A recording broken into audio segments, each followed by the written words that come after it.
3 देश और 3 पीढ़ियों का सफर। पिता जन्मे अफ्रीका में, मां तंजानिया की। परदादा हिंदुस्तान से, पोता इंग्लिस्तान का। बेंगलुरु में ससुराल, गीता में अटूट आस्था। कुछ ऐसा है सुनक के परिवार का सफर। ब्रिटेन के पीएम ऋषि सुनक के जीवन की कई कहानियों पर देश दुनिया का मीडिया चर्चा कर रहा है, जिनके परिवार ने 60 के दशक में भारत छोड़ दिया, बेहतर जिंदगी की तलाश में हजारों किलोमीटर का सफर तय किया। केन्या से लेकर इंग्लैंड तक का सफर करने वाले परिवार को मुकाम ब्रिटेन में मिला, जहां उनकी तीसरी पीढ़ी ने सर्वोच्च पद पाया, नाम, शोहरत और मनमाफिक धन कमाया। अविभाजित भारत के पंजाब स्थित गुजरांवाला का रहने वाला ये परिवार लगभग 90 साल पहले बेहतर भविष्य की तलाश में पूर्वी अफ्रीका की यात्रा पर निकल गया था। लगभग 90 साल पहले ये यात्रा अविभाजित भारत के पंजाब से शुरू हुई और अब उस स्थान पर मुकम्मल हो रही है जहां से ब्रिटेन ने कई सौ सालों तक दुनिया पर राज किया। ये जगह 10 डाउनिंग स्ट्रीट है, यानी ब्रिटेन के पीएम का आधिकारिक आवास। ऋषि सुनक का दुनिया के पावर सेंटर तक पहुंचने की यात्रा कई सालों तक की है।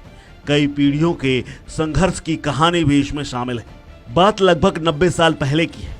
अविभाजित भारत के पंजाब प्रांत के गुजरांवाला से एक खत्री परिवार का युवा अच्छी जिंदगी की तलाश में 7 समुंदर पार जाने के लिए अपना बोरिया बिस्तर समेट रहा था।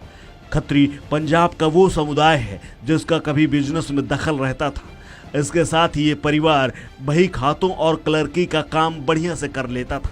पंजाब का एक परिवार कई दशकों तक अच्छी जिंदगी की तलाश में एशिया से अफ्रीका गया और वहां से यूरोप आया। इन 3 महादेशों की यात्रा में सुनक परिवार की 3 पीढ़ियों का समय गुजर गया। तब ऋषि सुनक को ब्रिटेन के प्रधानमंत्री का ताज मिला है। 1935 के आसपास ऋषि सुनक के दादा रामदास सुनक गुजरांवाला से 5000 किलोमीटर लंबी यात्रा पर निकले। गुजरांवाला सिख साम्राज्य के संस्थापक महाराजा रणजीत सिंह की जन्मभूमि है। रामदास सुनक का लक्ष्य था अफ्रीकी महादेश में बसा छोटा सा देश केन्या। तब केन्या में भी अंग्रेजों का राज था। 5000 किलोमीटर की दूरी तय कर जब रामदास सुनक केन्या की राजधानी नैरोबी पहुंचे तो वहां भी उनका पुश्तैनी कौशल काम आया और उन्हें काम मिला क्लर्क का।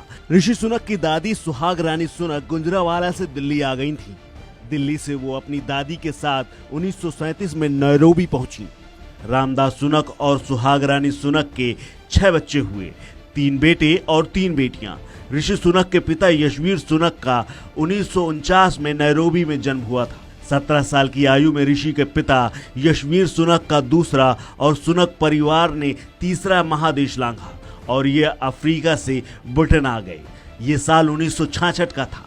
यशवीर सुनक परिवार करियर की तलाश में केन्या से ब्रिटेन के लिवरपूल आ गया था। बाद में उन्होंने यूनिवर्सिटी ऑफ लिवरपूल में डॉक्टरेट की पढ़ाई शुरू की। यशवीर सुनक अभी साउथहैम्पटन में रहते हैं। ऋषि सुनक की फैमिली का भारतीय संस्कृति में गहरी आस्था है। उनके दादा रामदास सुनक ने 1971 में साउथहैम्पटन में वैदिक सोसाइटी हिंदू टेम्पल की स्थापना की थी।